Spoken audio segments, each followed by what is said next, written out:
अपने ही चंचल मन को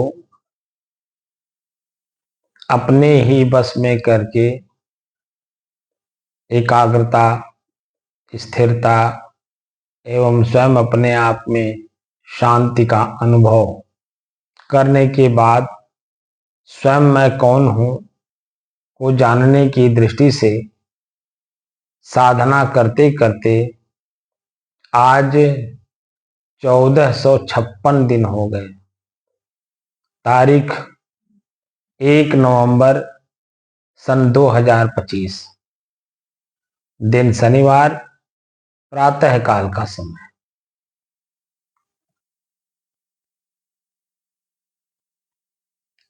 चिंता और चिंतन।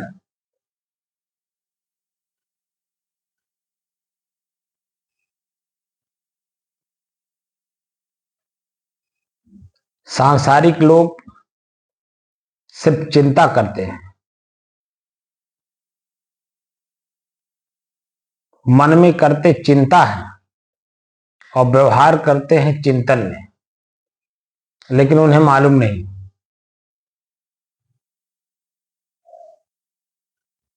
कि मैं कर क्या रहा हूं।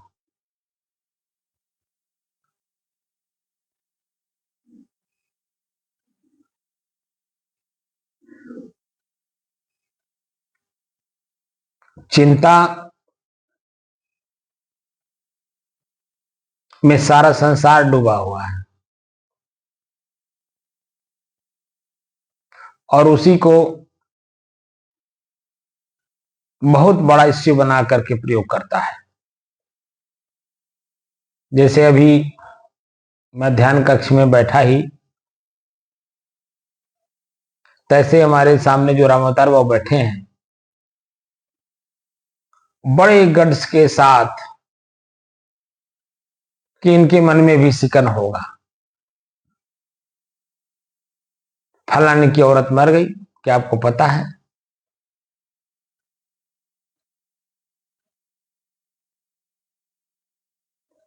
फलाने की औरत मर गई या फलाने कल ध्यान के बाद हमसे बताए कि फलाने मर गए, आज ध्यान में बैठने से पहले ही हमसे कह रहे हैं कि फलाने की औरत मर गई, क्या आपको पता है?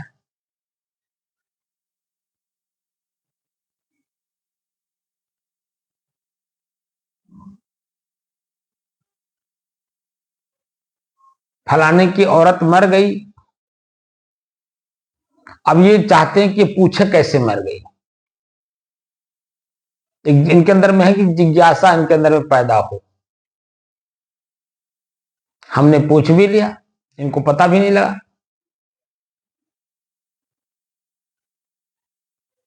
इन्होंने बता भी दिया।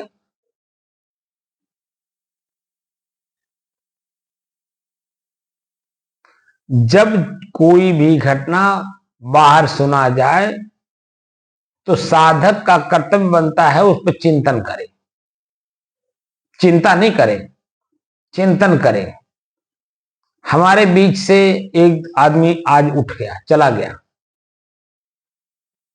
कोई ना कोई कारण हुआ, वो चला गया, तो कहां गया? वो गया नहीं कहीं, सिर्फ शरीर का परिवर्तन कर दिया, इस शरीर को छोड़ दिया, अब दूसरे अनंत शरीरों के लिए यात्रा पे चल दिया। ये इनको पता ही नहीं है। अगर ये पता रहता, अपने अंदर में सिकन होती, हरी फलाने चले गए, मैं अपना काम पूरा कर लूं। मेरा अपना काम क्या है? साधना करना। साध रहे हैं, अपने बस में कर रहे हैं, हमारा ही मन हमारे बस में नहीं। अभी तक तो आपने मन को फ्री छोड़ा था, आपका भी मन जो करता था वो करते थे, और आपके मन को सपोर्ट करने वाले जितने लोग मिले, उनकी बातों को सुन सुन करके आपने अपने मन को और मजबूत बनाया। अब यहां गुरु के सानिध्य में है। जब तक बच्चा मां को समर्पित नहीं होगा, बच्चे का भरण पोषण, लालन पालन मां कैसे करेगी? आप बताओ।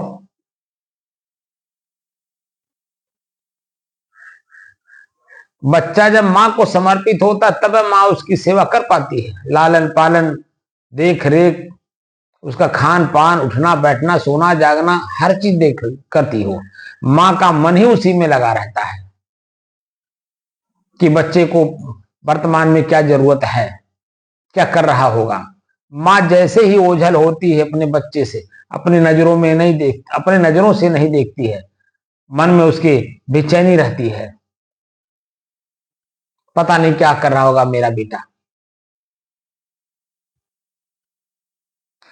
इसी तरह से जब तक पूर्ण गुरु को समर्पित नहीं होंगे आप, तो आपका जो चिंतन है वो चिंता में ही रह जाएगा, चिंतन में आ ही नहीं पाएगा, क्योंकि आप पूर्ण अपने आप को समर्पित नहीं किया। क्योंकि गुरु के सानिध्य में चिंतन होता है, माता पिता के सानिध्य में चिंता होता है।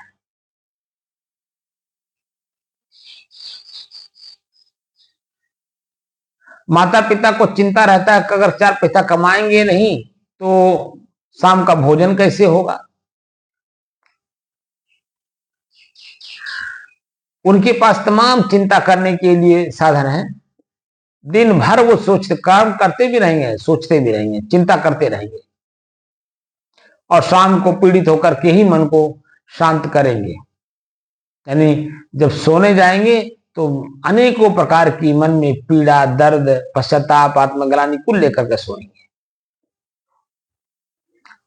और रात में भी जब वो सोएंगे तो स्वप्न होगा, नींद अइबे नहीं करेगा, और स्वप्न भी वही आएगा उल्टा पलटा।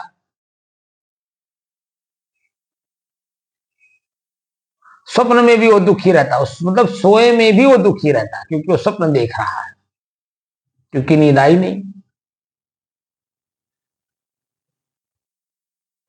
और दिन में जब उठ करके काम करेगा तो शरीर स्वस्थ रहेगा नहीं, क्योंकि नींद आई नहीं।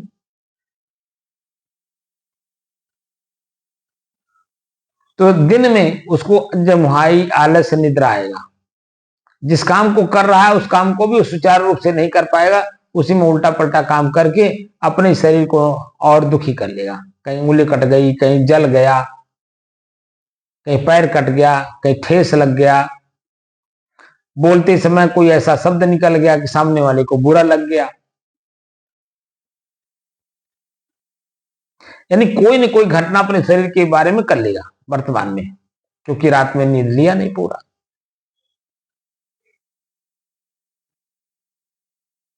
तो मन की स्थिति जो बनती है, उस मन की स्थिति से ही तो हमें मुक्त होना है।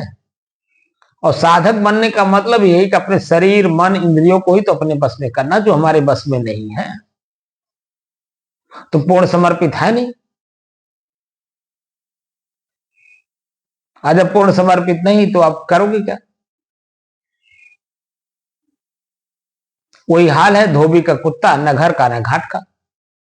ना आप गृहस्थी के बारे में कुछ सही ढंग से प्रयोग कर रहे हो, और ना ही अध्यात्म में, तो क्या हुआ? त्रिशंकु के रेखाओं से लटके रहोगे।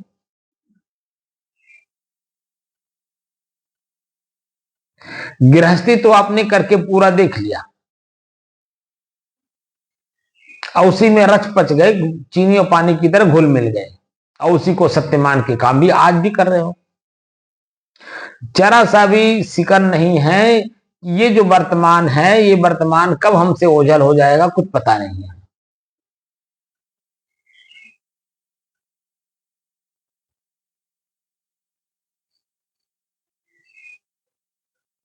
चिंतन सही ढंग से न होने के कारण हम सही तथ्य को जान नहीं पा रहे हैं। और सही तथ्य को जब तक आप जानोगे नहीं, बहुत बड़ा लक्ष्य बनाए हो मोक्ष, हमको मोक्ष चाहिए, तो मोक्ष देने वाला ऐसा दे देगा आपको। आप पात्र बन ही नहीं रहे हो कि मोक्ष लायक पात्र बने हम, कैसे आपको मोक्ष मिल जाएगा?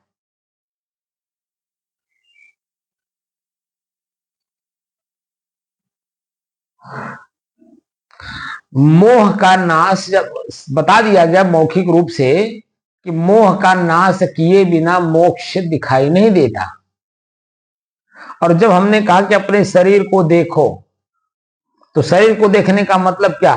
इस शरीर में जो कुछ भी है वो एक बर्तन में निकालो। आंख में कीचड़ है, उसको निकालो। कान में खूंट है, उसको निकालो। नाक में पोटा है, उसको निकालो। मुंह के अंदर में खखार है, थूक है, उसको निकालो। कोई एक जगह काट लो अपने शरीर का, अगर आपको सहनशीलता है तो कोई एक जगह काट लो। इसमें जो खून है, मांस है, हड्डी है, और इसी के अंदर में जो टट्टी और पेशाब है, उसको एक बर्तन में रखो और अपने अपने आंख से उसको देखो बार बार कि तुम्हारे इस शरीर में यही है। व्यक्ति कुछ किया ही नहीं, जब करोगे नहीं तो अपने ही शरीर से पहले मोह का नाश तो अपने शरीर से पहले करना होगा ना। जब हम अपनी चीजों को एथेंटिक रूप से देख लेते हैं तो दूसरे को देखने, जानने, समझने में आसानी हो जाती है। हम अपने को जानते नहीं और दूसरे को जानने चले हैं। और दूसरे को जानने का मतलब है कि वो अपना समय नष्ट करना, सारी ऊर्जा अपनी नष्ट करनी। और वो परिवर्तनशील है, वो स्थिर कभी रह नहीं सकता। जिसको आपने वर्तमान में देखा, जिसके पीछे आप दौड़ रहे हो, जीवन भर दौड़ते ही रह जा रहे हैं। भारत सरकार की मंशा है जियो और जीने दो, जो हमारी भारतीय संस्कृति भी है, जियो और जीने दो। एक सूत्र है, जियो और जीने दो। अब इतनी सी बात को लोग, बड़े बड़े लोगों को मैं देख रहा हूं जिसको अपने आप को लोग बड़ा मानते हैं, अपने आप को मैं बहुत बड़ा हूं, वो नहीं समझ पा रहे हैं। मुकदमे में मुकदमा लड़े जा रहे हैं।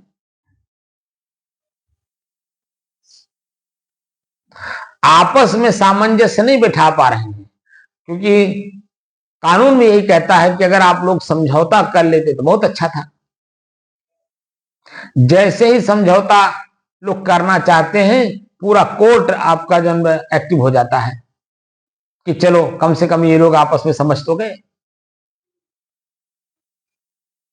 अपनी समस्या आपस में निपटा ली। अरे क्या 19, क्या 20, आप क्या छोटे क्या बड़े, फर्क क्या पड़ता है? इतनी सी भी मनसा लोग नहीं समझ पा रहे हैं। और जो एकदम उसी में मूड है, वो उनकी बात तो छोड़िए, वो तो लड़ेंगे ही, क्योंकि वो ईगो में लड़ते हैं। जो लोग पढ़े लिखे हैं, होशियार हैं, समझदार हैं, समाज के जिम्मेदार पद पर बैठे हुए, उनको भी देखा जा रहा है कि वह भी समझौता नहीं कर पा रहे हैं, नम्र नहीं हो पा रहे हैं, छोटा नहीं हो पा रहे हैं। वो अपने बड़प्पन को लिए हुए। अरे तुम बड़े हो तो वो सामने वाला भले वो उसके पास कुछ भी नहीं है, लेकिन वो भी तुम्हारे ही बराबर का है चेतना स्तर पे, इसीलिए वो तुमसे झुकता नहीं है। वो झुका देता है लेकिन झुकता नहीं है।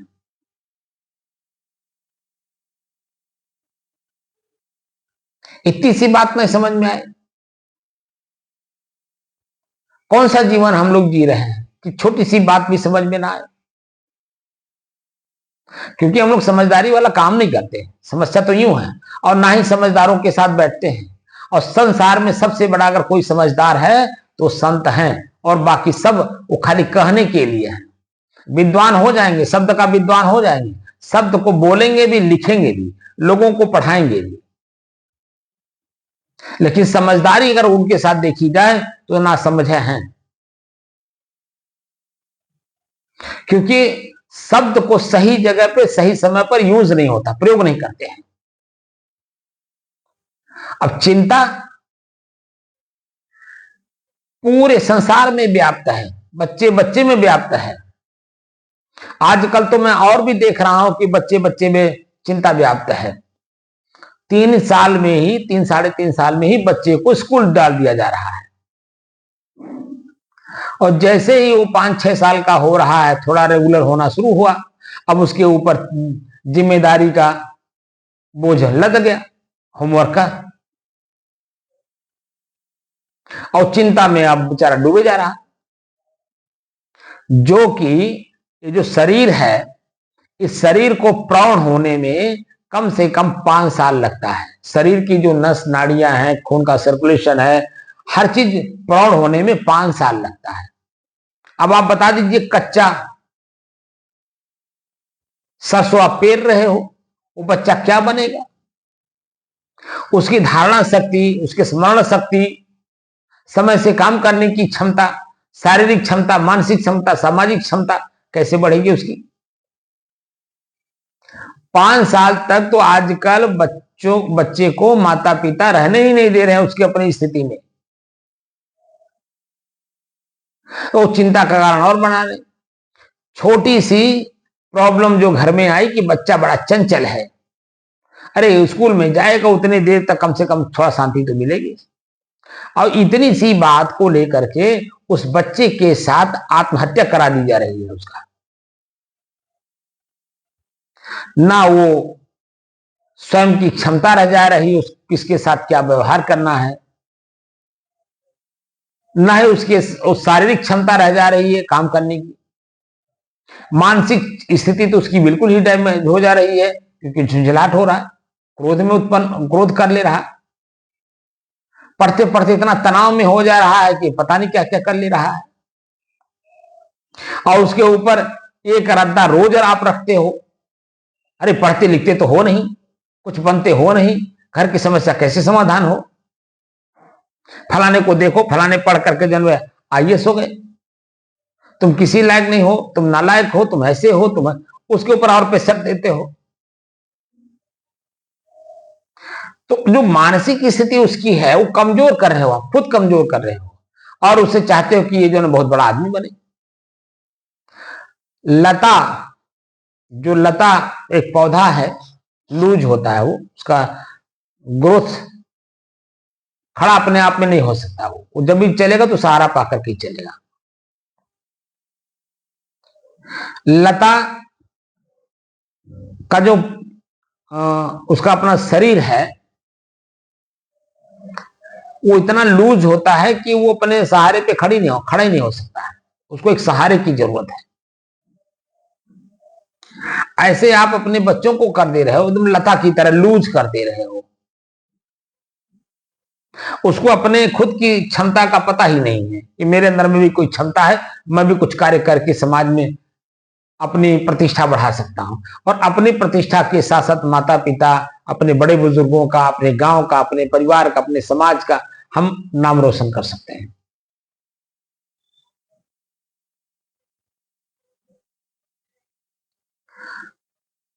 हम खुद अपने आप में क्षमतावान बनाएं अपने को, और साथ साथ जो अपने साथ चलने वाले लोग हैं उनको भी हम उनको स्वतंत्र करके क्षमतावान बनाएं। धैर्य रखें हम, समय पे ही सब कुछ होता है, बिना समय के आए आप कच्चे माने जाते हो, क्योंकि समय ही आपको बलवान बनाता है। लेकिन समय बलवान बनाने से पहले पहले से ही आपकी तैयारी करनी पड़ती है उस लेवल पे आपको आने में। अगर आप तैयारी नहीं किए हो तो समय आपका दुरुपयोग ही करेगा, सदुपयोग नहीं करेगा। मैंने आप लोगों को बताया था अपनी जीवनी के बारे में कि जब मैं जन्म लिया तो 1 महीने के बाद एक ज्योतिषी थे, बहुत अच्छे संत के रूप में, और वह जो है बच्चों का या किसी का भी भविष्य बताते थे, और वो उनकी एक पॉपुलरिटी थी। हमारी माताजी को भी पता चला, हमारी माताजी भी गई, जो उनका एक सिस्टम था उस सिस्टम में बंद करके हमारी माताजी गई। उन्होंने 2 बात कहा, बेटी ये तेरा बेटा या तो डाकू बनेगा या तो साधु बनेगा, अब तेरे ऊपर निर्भर है कि तू इसको क्या बनाना चाहती है। ये जो शब्द कान में हमारे माताजी के उन्होंने डाला, अब माताजी के अंदर में चिंतन जागा कि बच्चे को किधर ले जाना है, क्योंकि इसकी भविष्य में ही हमारा भविष्य है। अगर ये चोर और डाकू बन जाएगा तो मेरी भी स्थिति खराब होगी, समाज में हमारी प्रतिष्ठा जो भी थोड़ा बहुत है वो भी चला जाएगा, क्योंकि इसी के साथ मेरा सम्मान जुड़ा हुआ है। और अगर ये साधु बन जाएगा तो इसकी सज्जनता में मेरी भी सज्जनता जो कमी रह जाएगी वो भी पूरा हो जाएगा, क्योंकि संस्कार हमने ही इसको दिया है। अब कान में शब्द पढ़ने से जो चिंतन जागा और उस चिंतन में वो अपने आप को स्थिर कर ली और बच्चे को यानी मुझे अपने से जोड़ी रखी और संस्कार मुझे अच्छी दी। खुद भी जन वे धार्मिक कार्य करती थी और हमको भी साथ साथ लेकर के करती थी, ताकि वो देखे सुने और करे, करवाती भी थी हमसे। यही अयोध्या का परिक्रमा मैं कई बार कर चुका हूं उसकी सानिध्य में। मैं जब से मैच्योर हुआ हूं, साधु बना हूं, एक बार भी नहीं किया हूं, लेकिन मां के साथ मैं 10 बार भी किया हूं, क्योंकि जब भी जाती थी तो साथ लेके जाती। चारों धाम उसने किया अपने जीवन में, तो सब जगह हमको लेकर के गई। कथा वार्ता गांव में जहां कहीं होता, पहले सत्यनारायण बाबा का कथा बहुत होता था, अब तो दिखाई नहीं देता। सत्यनारायण बाबा का कथा रोज मतलब कोई ना कोई घर रोज होता ही होता। तो कहती थी कि जब तक 5 शंख बज ना जाए, प्रसाद बंट ना जाए, तब तक वहां से हिलना नहीं। और प्रसाद लेकर के भी खाना नहीं, घर लेके आना, सबको बांट करके तब खाना। यह आदत उसने बचपन में हमारे जीवन में डाला, इसलिए कि ये साधु की चाल चलन में आए। बोली भाषा, खान पान, रहन सहन, उठना बैठना। और मेरे साधु जीवन में मैं जब साधु बन रहा था तब पूरा योगदान अपना दे रखी थी कि मेरा बेटा साधु बन जाए। यहां तक कह दी पूरे समाज में कि अगर मेरा कोई सर भी काट के मांगेगा मैं दे दूंगी, जिस दिन मेरा बेटा साधु बन जाएगा। इतनी ऊंची बात उसने चिंतन किया और चिंतन में अपने आप को स्थिर किया, और वह स्थिरता आज आपके सामने मैं बोल रहा हूं। अगर मैं चोर और डाकू होता तो क्या मैं आप लोगों के सामने ऐसे निधड़ले मतलब निर्भीक होकर के आपके सामने कोई बात मैं कर पाता? जो चेहरा मेरा आप देख रहे हो क्या मैं आपको दिखा पाता? चोर की क्या स्थिति होती है आप जानते ही हैं, वैसे भी मेरी भी स्थिति होती, लेकिन नहीं, संस्कारों में संस्कारित जो चीज होती है वह सामने दिखता है, और सामने जो संस्कार हमें मिला है आपके सामने दिखाई दे रहा है। 1456 दिन से लगातार एक विषय पे खोज चल रहा है, मैं कौन हूं। और अभी मैंने बताया भी नहीं कि मैं यही हूं, अभी स्पष्ट नहीं किया हूं, लेकिन आप लोगों से चिंतन कराने की कोशिश कर रहा हूं कि आप खुद कुआं खोदो, खुद को खुद में जानो कि मैं यही हूं। जिस दिन मैं बताऊंगा कि मैं यही हूं, उस दिन आप भी जान जाओगे। अगर खोज सही है तो सही दिशा में खोज चल रही होगी तो निश्चित है कि जैसे मैं कहूंगा कि मैं यही हूं, आप उस दिन खट से समझ जाओगे कि मैं यही हूं। जैसे ही मैं कौन हूं का परिचय होगा और स्थिरता आएगी अपने आप में, संसार का सबसे बड़ा काम आपने कर लिया। अब वही काम मैं करवा रहा हूं, क्योंकि मैं ऋषि परंपरा से बिलोंग करता हूं। रिसर्चर नाम ऋषि, जो रिसर्च करते हैं, खोज करते हैं, उन्हें ऋषि कहते हैं। तो संत महात्मा हमारे रिसर्च करते हैं, खोज करते हैं और समस्या का समाधान करते हैं। तो समस्या क्या है? इस शरीर में फंसना, शरीर में आसक्त होना, भूख प्यास ठंडी गर्मी मान अपमान में आसक्त होना, उनको भोगना।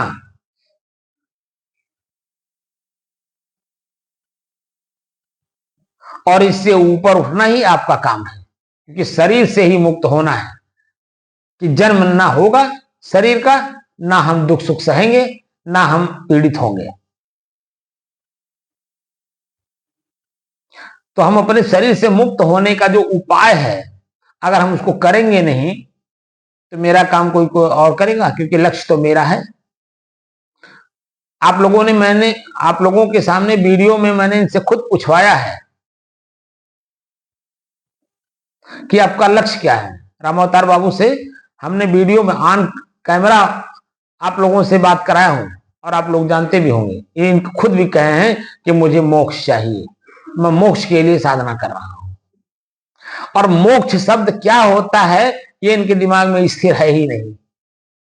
मोक्ष कैसे दिखाई देगा, जो कार्य किया जा रहा है वो उनको पता ही नहीं, वो कर ही नहीं रहे, तो खाली लक्ष्य बना लेने से मोक्ष मिल जाएगा। हमें खेत से धान का पैदावार लेना है, और धान हम बोइबे नहीं करें, परती तोड़बे नहीं करें, खुरपी से निराई करबे नहीं करें, खुरपा खुरपी हंसुआ मानी जो में साधन प्रयोग करना है समय समय से, उन साधनों का प्रयोग नहीं हम किए, तो बता दीजिए फसल काटने कैसे जाएंगे हम। 4 महीना इंतजार करना पड़ता है किसी एक फसल को काटने के लिए, और उस 4 महीने में एक एक मिनट उस किसान से पूछिए, जो किसान खेत में रहता है, किसानी करता है, उसकी मानसिक स्थिति, शारीरिक स्थिति, पारिवारिक स्थिति, सामाजिक स्थिति कैसी रहती है। उसका मन सिर्फ एक चीज पे रहता है, मेरा फसल कोई काट ना ले जाए, कोई जला ना दे, कोई बिखेर ना दे, कहीं बह ना जाए। मतलब उसकी मानसिक स्थिति देखिए, उसको हर एक घंटे की उसकी मानसिक स्थिति, आप उसके साथ खाली 1 घंटा रह जाइए, वो बार बार अपने खेत के बारे में, अपने फसल के बारे में आपसे चर्चा करेगा, क्योंकि उसी में रच पच गया, चीनी पानी की तरह घुल मिल गया है। तब जाकर के 4 महीना बाद खुशी खुशी वो काटता है, अपने हाथ से अपने को उस फसल को काटता है, अपने आंख के सामने, अपने हाथ से, आंख देखता है, हाथ काम करता है, काटेगा, बांधेगा और ढो करके खलिहान में ला करके रखेगा। और फिर उसको, पहले पुराने जमाने में तो बैल से दाया जाता था, अब तो नई नई टेक्नोलॉजी आ गई है, थ्रेसर आ गए हैं। उस थ्रेसर में डाल करके उसको अपने पूरे, मतलब जो अन्न लेना है फसल के रूप में, जैसे धान को अलग कर लेगा, और धान का जो पौधा उसको अलग कर देगा। पहले महीनों जन में दाया जाता था, अब तो घंटों, माने 24 घंटे के अंदर में सब कुछ हो जाता है।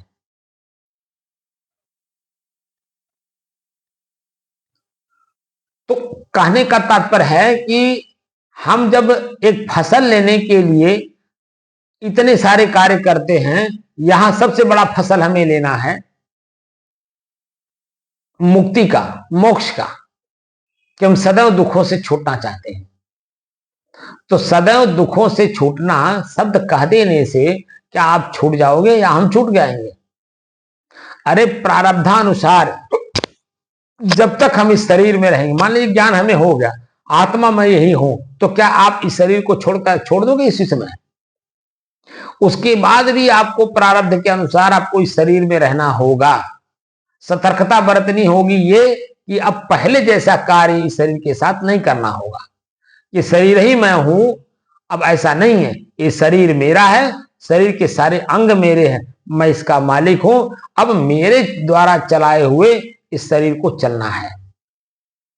मैं जहां इसको ले जाना चाहूंगा, जैसा प्रयोग करना चाहूंगा, वह यही मेरा शरीर मेरे अनुसार अब चलेगा।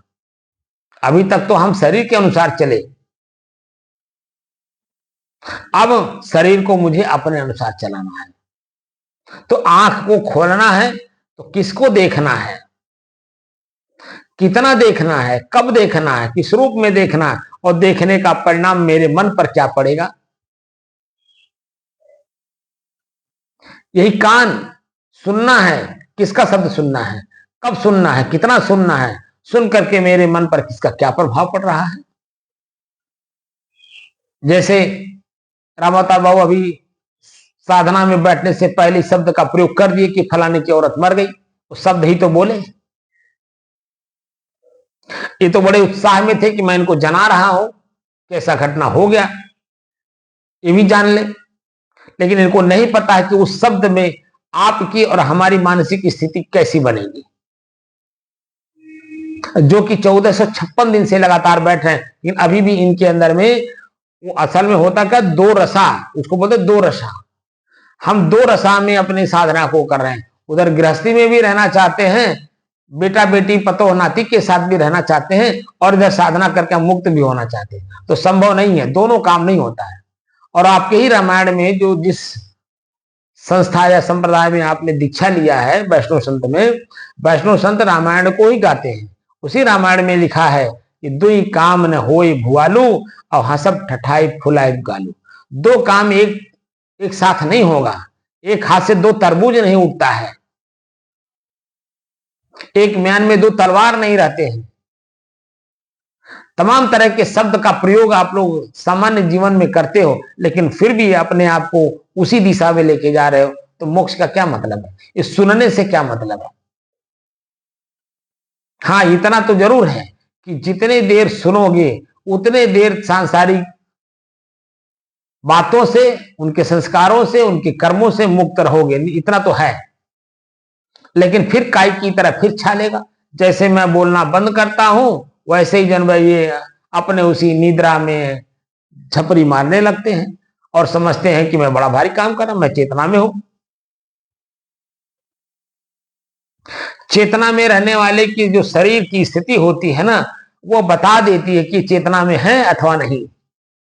जैसे सामने वाले को देख करके ही आदमी गेस कर लेता है कि सामने वाला बहुत चिंतित है, तो पूछ बैठता है सामने वाला, कहा भैया चेहरे पे 12 बजे हुए हैं, क्या बात है, मतलब क्यों चिंतित हो? तो सामने जो क्रिया आप करते हो, तो आंख से जो सामने वाला देखता है, तो उसी से आपको गेस कर लेता है कि आप किस स्थिति में हो।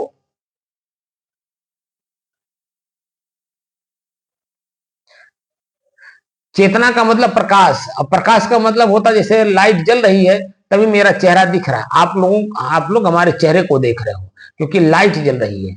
एक नहीं 3 बल्ब जल रहे हैं।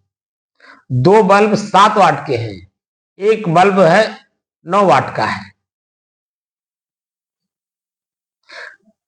अब पूरे इस कक्ष में प्रकाश है तभी मेरा चेहरा स्पष्ट दिख रहा है। अगर प्रकाश ना होता तो मेरे चेहरे को स्पष्ट नहीं देख पाते आप। और जब मेरा चेहरा देख पा रहे हो तभी स्पष्ट रूप से आप समझ पा रहे हो कि ये क्या समझाना चाहते हो और मैं समझना क्या चाहता हूं।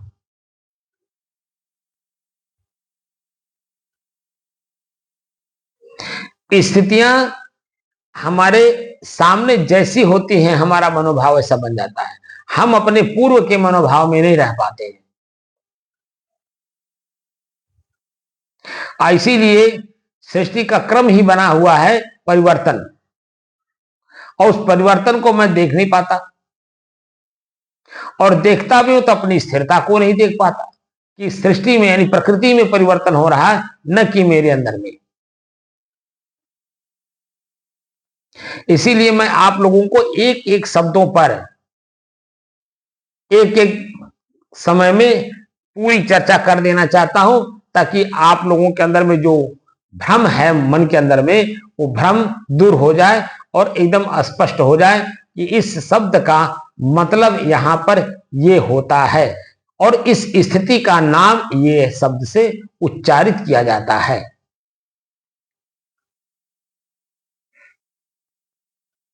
हम लोग जो साधना कर रहे हैं ये सत्संग के अंतर्गत ही आता है, क्योंकि हम उसी पे खोज कर रहे हैं, सत्य की ही खोज में बैठे हुए हैं। तो बाहरी बात नहीं कर रहे हैं, सत्य की खोज कैसे की जाती है हम उसी पर चर्चा कर रहे हैं। तो सत्य मैं स्वयं ही हूं, मैं अपने स्वयं के सत्य होने का भ्रम में जी रहा हूं कि मैं हूं भी कि नहीं। जो कि अभी मैं चिंतन में 2 लोगों की बात आपके सामने रखा, जो भारतीय नहीं बल्कि विदेशी दार्शनिक लोग हैं, एक सुकरात, एक डेस्कार्ट है। सुकरात अपने लोगों को कहता है, अपने देश के लोगों को, कि जिसके जीवन में चिंतन करने की क्षमता, अच्छे बुरे की क्षमता उसके अंदर में ना हो, वह जीवन ही व्यर्थ है। ऐसा शब्द कहा उसने। जिसका जीवन अपना है खुद का, जांचा परखा न हो, ऐसा शब्द का प्रयोग किया, जांचा परखा न हो, वह जीवन ही जीने योग्य नहीं है। खुद मेरा जीवन, मेरा शरीर है और मैं अपने शरीर के बारे में जानता ही नहीं हूं। दूसरे के बारे में तो खूब जानकारी रखता हूं, लेकिन अपने बारे में कोई जानकारी नहीं रखता हूं। अब आप बताइए तो भ्रम नहीं तो और क्या है।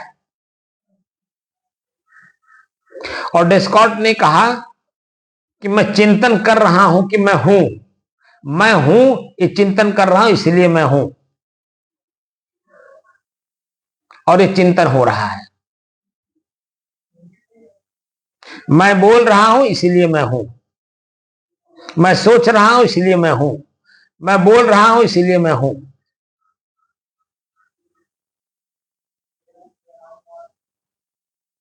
मैं हूं कहां पर? इस शरीर के भीतर, शरीर में।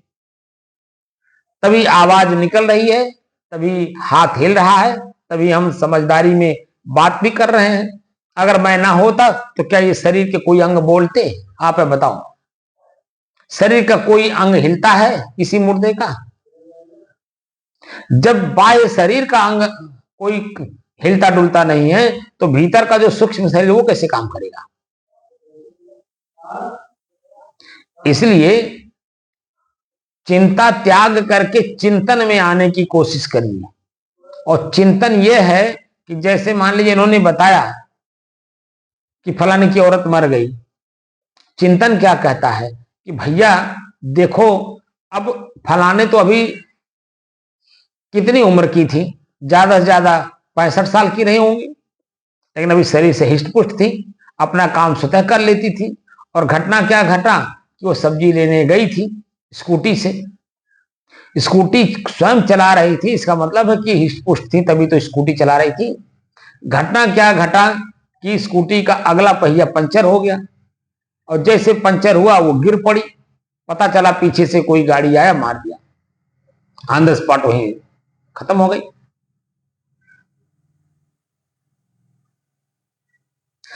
चिंतन ये चिंता बढ़ाएगा। चिंतन करना है कि इस शरीर से कब क्या हो जाएगा, मैं शरीर से अलग हो जाऊंगा, कुछ पता नहीं है। मैं जब तक इस शरीर में हूं सतर्कता और सावधानी के साथ अपने आप का परिचय कर लूं, और एक अच्छी संत का सानिध्य मिला हुआ है, चिंतन करा रहे हैं, तो क्यों ना मैं उस चिंतन में मिल करके अपने आप को इस कचड़े से ऊपर उठा लूं। तो शरीर से तो आप ऊपर नहीं उठ सकते, लेकिन मानसिक स्थिति से ऊपर उठ सकते हो,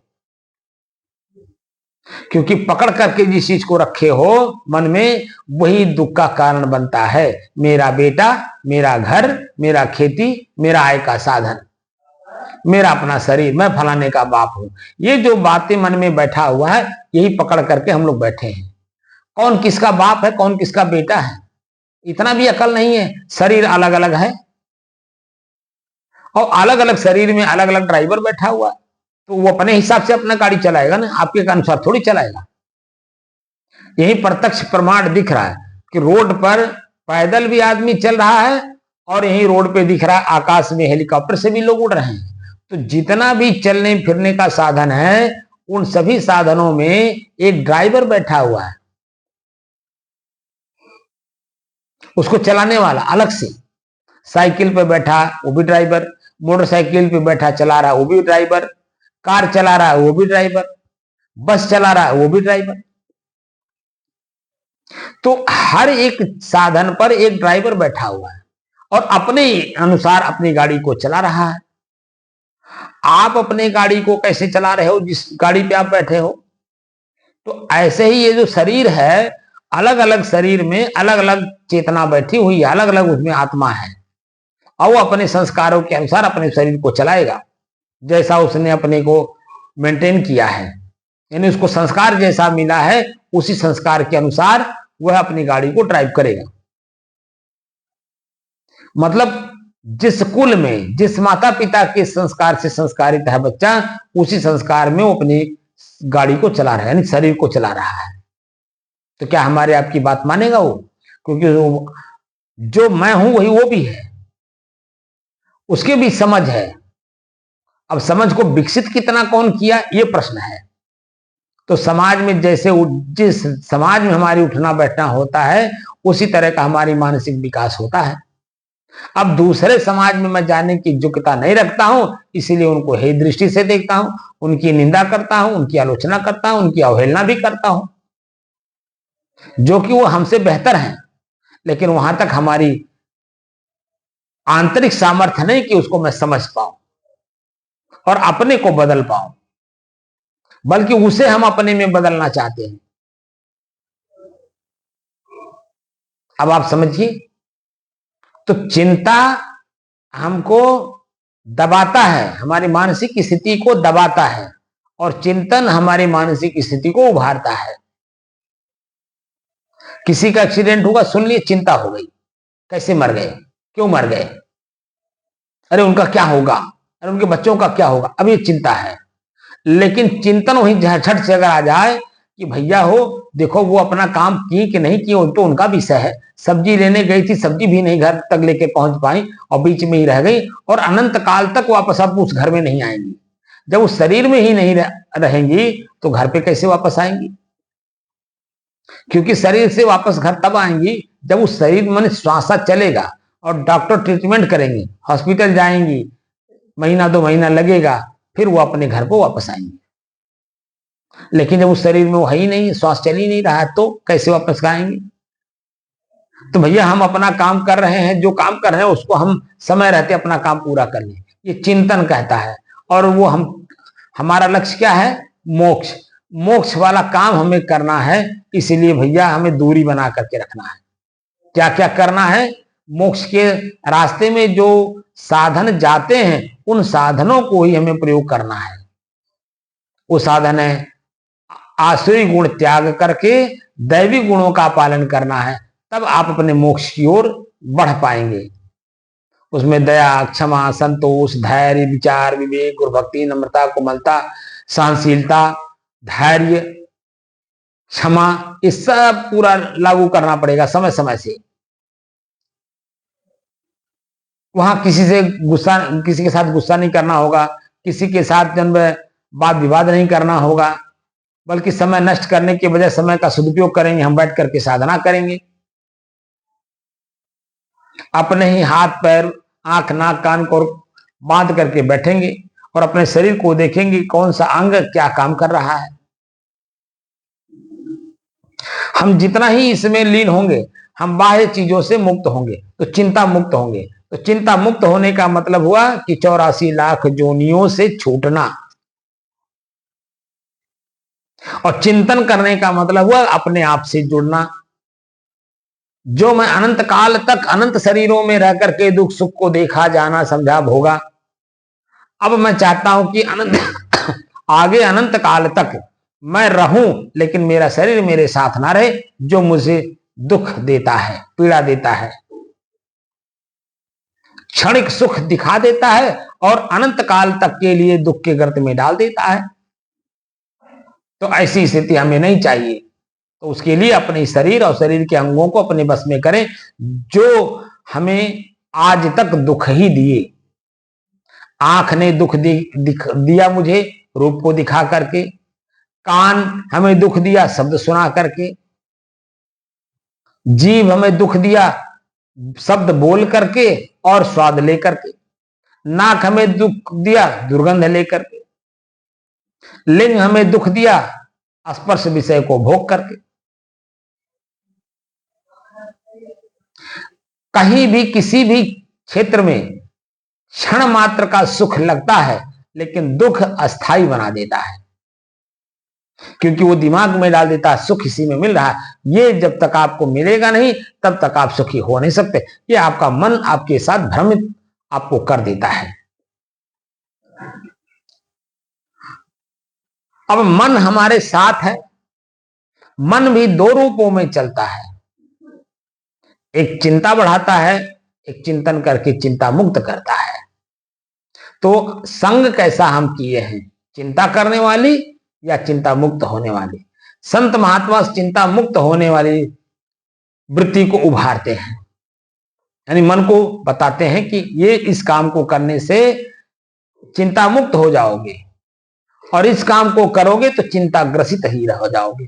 भले क्षण मात्र के लिए दिखाई दे कि बड़ा संपन्न है, बड़ा सुखी है, लेकिन जब भीतर घुस करके देखा जाता है तो उन्होंने सिर्फ कबाड़ इकट्ठा किया और जिसकी वजह से वो दिन रात दुखी ही हैं, सुखी हो ही नहीं पा रहे। वो मलमल के गद्दे पे सोए हैं लेकिन उनको नींद नहीं आ रही।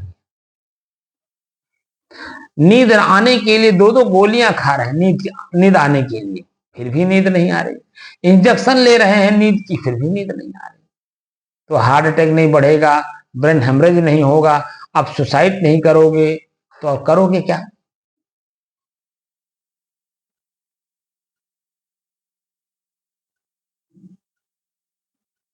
इसीलिए कल मैंने प्रश्न किया था, चिंतन हमें किस दिशा में ले जाता है? तो चिंता हमें दुख के ओर ले जाता है और चिंतन हमें अस्थाई सुख की ओर अग्रसर करता है। हम जाना किधर चाहते हैं, ये प्रश्न अपने आप से करिए, स्वयं में करिए और स्वयं से प्रश्न इतना करिए, इतना करिए, इतना करिए, इतना करिए, खुद मन को कंफ्यूज करिए। जब मन कंफ्यूज होगा वहीं से आपकी स्थिति धीरे धीरे चिंतन की ओर बढ़ेगा और जब चिंतन की ओर बढ़ेगा तो निश्चित है कि अस्थाई सुख की ओर अग्रसर हो गया। हमने भी अपने मन को कंफ्यूज किया। शुरुआती दौर में एक शब्द मिला मुझे और शब्द मैंने आप लोगों के सामने कई बार कह चुका हूं, आज भी बता देता हूं कि ब्याह नहीं यह व्याधि है, सकहु तू जाहु बचाए और पायन बेड़ी परत है ढोल बजाए बजाए। सुनने में तो लगता है कैसा, जैसा आपको लगता वैसा हमको भी लगा, लेकिन हमने अपने मन को कंफ्यूज किया, उसको मैंने स्थिर कर लिया, मन को मन में ही पकड़ा दिया, मन को पकड़ा दिया और मन से ही चिंतन करवाने लगा उससे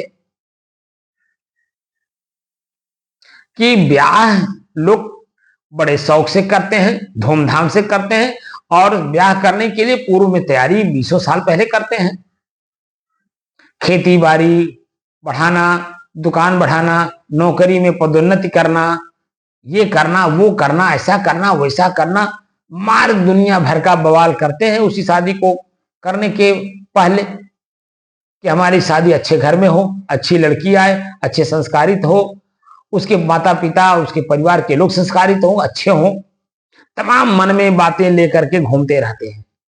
अब ये कह रहे हैं कि ब्याह नहीं ये व्याधि है, व्याधि माने दुख। तो दुख क्यों है, जरा हम उसको देखना चाहते हैं, उस दुख को। सुख को तो सब लोग देखना चाहते हैं, हम उसके दुख को देखना चाहते हैं। अब जब मैंने अपने मन में उसको रट लिया, स्थिर कर लिया, रट करके स्थिर कर लिया, अब बार बार मैं उसी को सोच रहा हूं, ब्याह नहीं है व्याधि है। तो व्याधि है, दुख है, कैसे है? तो मैंने शुरू किया अपने घर से। हमारी माँ भी तो जन्म शादी करके आई है, वो कितना सुखी है जरा मैं ये देखूं, और दुखी कितना है ये देखूं। यहीं से मैंने शुरू किया और जब घर घर की कहानी दिखाना शुरू किया, 1.5 साल लग गया इस शब्द पर अपने मन को कंफ्यूज करने को। और जब मन को मैं कंफ्यूज करना शुरू किया और करते करते करते करते इतना कंफ्यूज कर दिया कि अब एक कर्तव्य विमूढ़ हो गया। तो करें तो क्या करें? तब जब ये स्थिति पैदा हुई कि अब क्या करूं, कहां जाऊं, किसके साथ बैठूं कि इस दुख से मैं बच सकूं, तब मैंने अपने पूरे जीवन को समर्पित किया एक संत को। और जब समर्पित कर दिया तो पूर्ण रूप से समर्पित किया। ऐसा नहीं कि खाली शरीर उनके साथ हो, मैं शरीर ही सिर्फ नहीं उनके साथ समर्पित किया, पूरे सिस्टम को समर्पित कर दिया। यानी शरीर और शरीर को संचालित करने वाला जो मैं इसमें है उसको भी समर्पित कर दिया। अब वो जो कहेंगे, जो करेंगे, वो कराएंगे, वही मैं करूंगा, वही बोलूंगा, वही सुनूंगा, वही जो कुछ भी जैसा भी होगा, जिस स्थिति परिस्थिति में रहेंगे उसी स्थिति परिस्थिति में मैं भी अपने आप को ढाल के रखूंगा। आज जब समर्पित हो गया, 10 साल 12 साल तक मैं उनके सानिध्य में समर्पित होकर के रहा, एक एक चीज एक एक दिन में उन्होंने मुझे सिखाया, जनाया, बताया और अभ्यास भी कराया। पूरी रात बैठते थे अभ्यास कराने के लिए, अपने खुद बैठते थे हमारे गुरुजी हमको स्वयं को अभ्यास कराने के लिए। वह तो इतने बड़े ज्ञानी थे कि वो चलते फिरते, उठते बैठते, सोते जागते, उनकी स्थिति हमेशा बनी रहती थी, लेकिन फिर भी वो बैठते थे मुझे अभ्यास कराने के लिए, कि ताकि जो बच्चा समर्पित हुआ है, ये जो जीव समर्पित हुआ है मुझे, अपने पूरे जीवन को समर्पित किया है, इसको मैं समाज दूं, ये भी वही हो जाए जो इसकी चाहना है, यानी कंफ्यूजन इसकी खत्म हो, कि कर्तव्य विमूढ़ता उसके अंदर में जो आई हुई है वो एकदम क्लियर हो,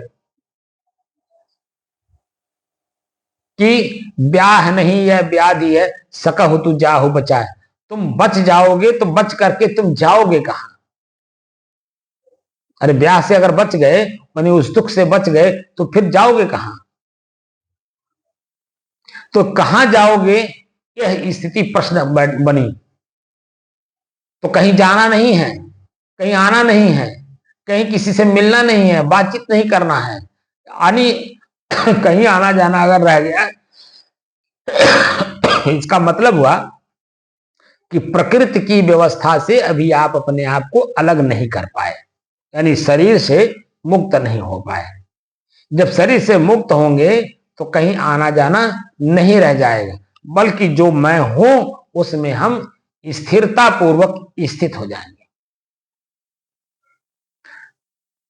जो मैं हूं वही बन करके मैं भीतर रह जाऊंगा, और फिर इस शरीर का सदुपयोग करेंगे। जीव स्वाद लेता है तो स्वाद में आकर के किसी का हिंसा नहीं होगा, यानी जो आप मीट मांस मछली खाते हो, किसी की हत्या करके, किसी के शरीर से बिछो करके उसके शरीर की मांस को जो खाते हो, तो कच्चा तो मांस खाते नहीं हो, मांस को पकाते हो, उसमें मिर्च मसाला तेल डालकर। तो जो मिर्च मसाला तेल है वो आपके जीभ पर तो पड़ता है तो स्वाद देता है, तो आप उसी स्वाद बस जो है आप उसको खाते हो।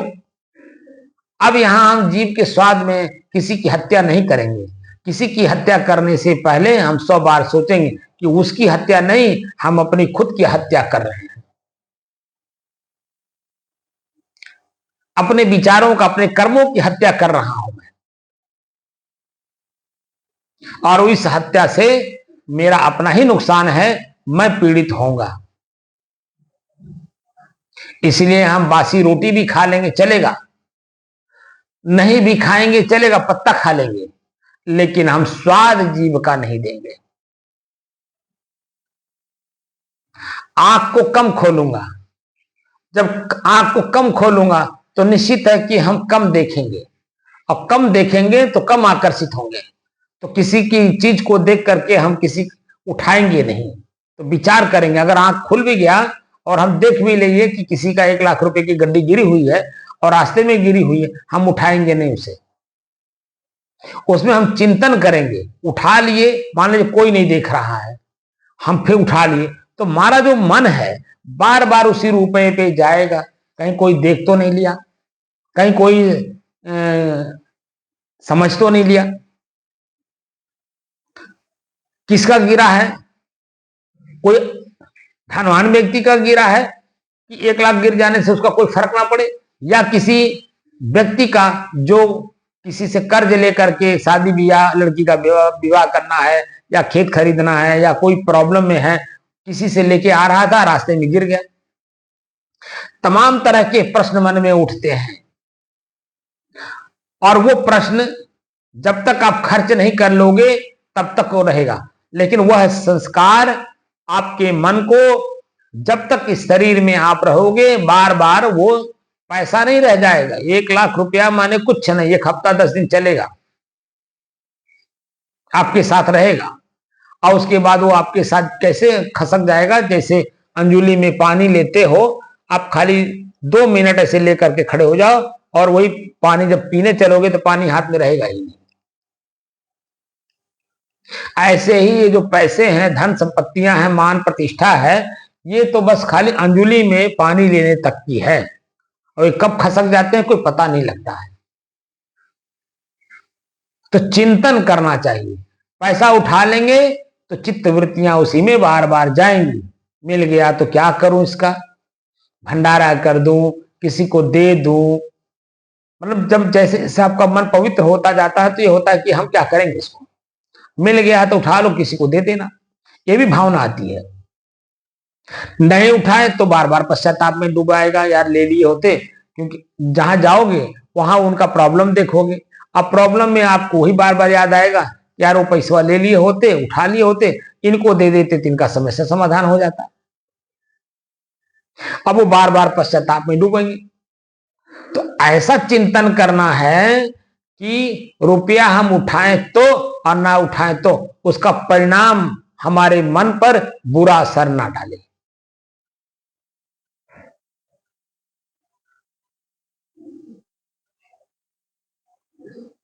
तो आंख उतना ही खोलना है जिससे कि हमारा काम चले। जैसे मैंने हमें कहीं जाना है तो हम नीचे देख करके वहां तक चल दे, बस इतना, वहां पहुंच जाए, आंख बंद कर ले। जैसे चेतना जब जागृत होती है सुबह, तो चेतना जागृत होते ही मन में महसूस होता है कि टट्टी लगा है, पेशाब लगा है, तो टट्टी पेशाब जाने के लिए पैर का उपयोग करना है और आंख से उतना देखना है जितने से हमारा टट्टी पेशाब हो जाए और पुनः मैं अपने स्थान पर आकर के बैठ जाऊं। मैं साधु हूं ना, मैं अपने हिसाब से ही बात करूंगा। अब आप लोग क्या हो, अब आप लोग जानो, क्योंकि आपका मन उसी में रचा पचा है। वही तुरंत जैसे ही मेरा शब्द आपका कान सुन रहा होगा, आपका मन उस पिछली वाले संस्कार में चला जाएगा। ये तो ऐसे बोल रहे हैं, ऐसे करने के लिए कह रहे हैं, क्या इनके कहने से हमारी खेती कट जाएगी, क्या इनके कहने से हमारी बेटी का ब्याह हो जाएगा, क्या इनके कहने से मैं धनवान हो जाऊंगा। अब वो तरह तरह का प्रश्न आपके मन में डालेगा, क्योंकि आपका मन दो धार तलवार बन करके चल रहा है, ना इधर का हो रहा ना उधर का हो रहा है, एक तरफा चलो।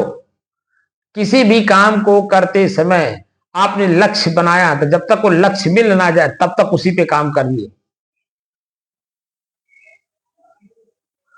और जब मिल जाए तो उसको संभाल करके रखिए ताकि वो आपको आगे काम आए। अगर संभाल के रखेंगे नहीं तो वही नष्ट हो जाएगा। जैसे अभी कल की घटना है, कल न परसों की, लखनऊ में एक इंस्पेक्टर माने दरोगा है, 2 स्टार वाला, 2 लाख रुपए घूस लेता हुआ पकड़ा गया। अब वो दरोगा एक पद है,